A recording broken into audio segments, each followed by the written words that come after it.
Hello everyone, welcome back to the channel. Tonight's story is one the Iranian regime spent decades insisting could never happen. A story they censored, denied, mocked, and violently crushed whenever whispers of it appeared on the streets. But now those whispers have become shouts. Those shouts have turned into marches, and those marches have erupted into a nationwide uprising that has shattered the foundations of power in Iran. Across the country, city after city is slipping out of the regime's control. From the north to the south, from the industrial heartlands to the religious strongholds, the unthinkable is unfolding in real time.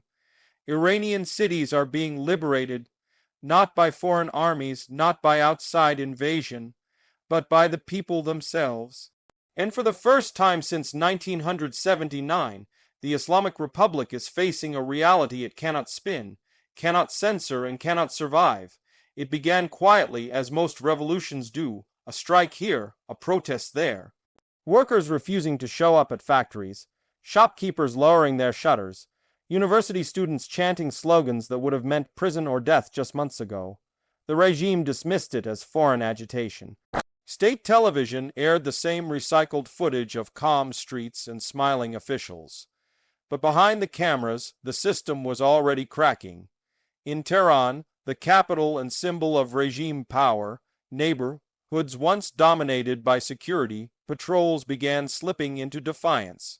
Graffiti appeared overnight, mocking Supreme Leader Ali Khamenei and calling openly for the end of the Islamic Republic. Protesters tore down surveillance cameras. Basic checkpoints were surrounded, overwhelmed, and abandoned. Entire districts became no-go zones for regime forces. When Tehran trembles, Iran listens, and Iran rose. In Isfahan, one of the regime's most important industrial and cultural centers, mass demonstrations flooded the streets. Steel workers, teachers, pensioners, and students marched together, something the regime always feared. When riot police attempted to disperse them, crowds pushed back, forcing security forces to retreat.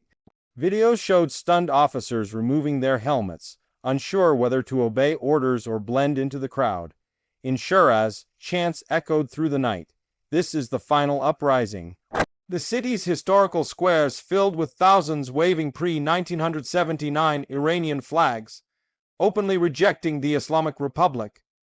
Government buildings were set ablaze as protesters declared the city liberated from clerical rule. Local officials disappeared. Police stations closed their gates. The regime's authority simply evaporated. Mashhad, long considered a stronghold of conservative power, shocked the nation. Even there, crowds gathered outside religious institutions, demanding accountability, justice, and freedom. When basic units refused orders to fire on demonstrators, commanders lost control.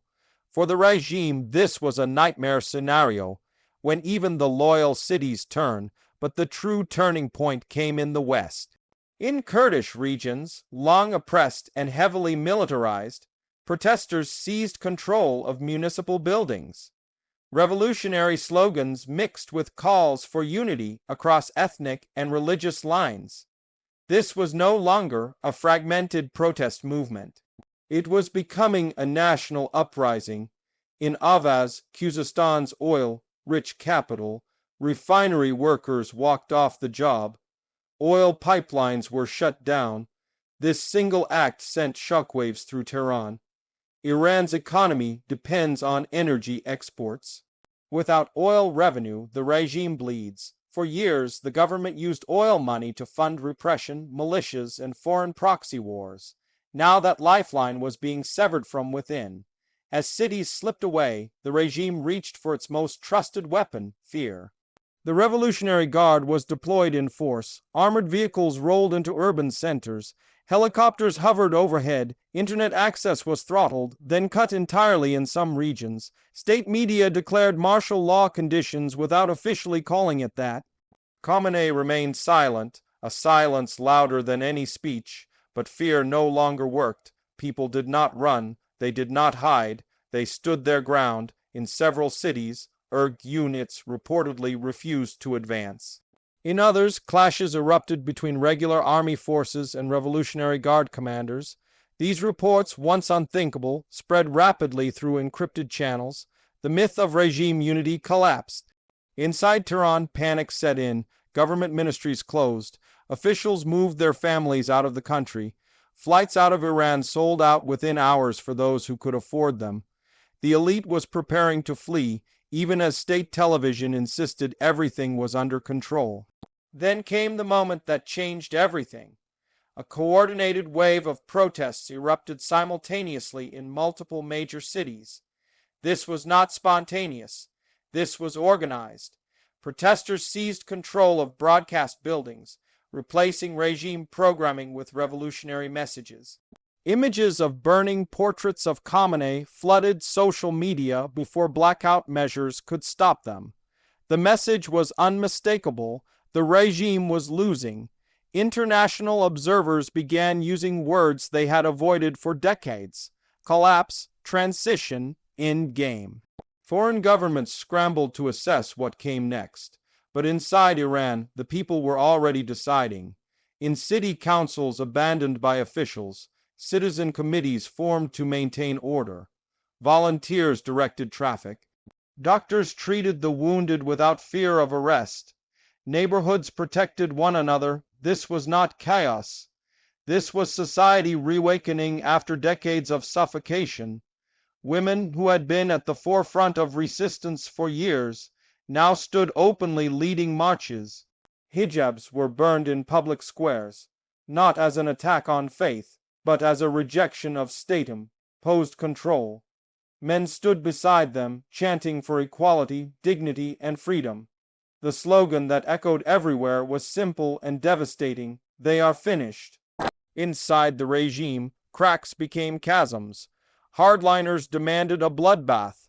Others warned that mass slaughter would only accelerate collapse. Khamenei, aging and isolated, reportedly moved between secure locations as rumors spread of assassination attempts and internal betrayal. The once untouchable supreme leader was now a man in hiding.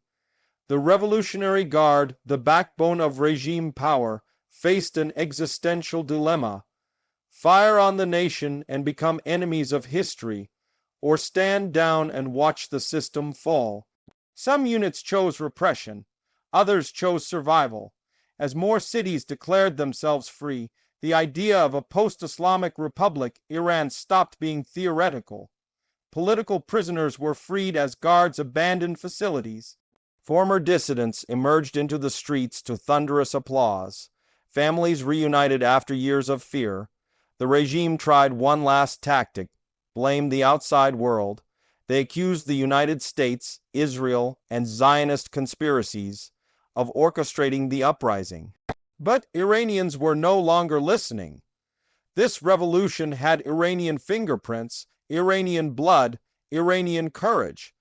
By the time regime spokesmen appeared on television promising reforms, it was already too late. No one wanted reform. They wanted an ending.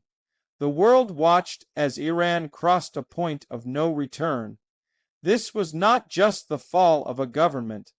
It was the collapse of an entire ideology that ruled through fear, censorship, and violence for over 4 decades. An ideology that sacrificed prosperity for control, dignity for domination, and youth for power. And now it was losing absolutely everything: its cities, its economy, its narrative, its legitimacy, its future. What comes next is uncertain. Revolutions never follow neat scripts. Challenges remain.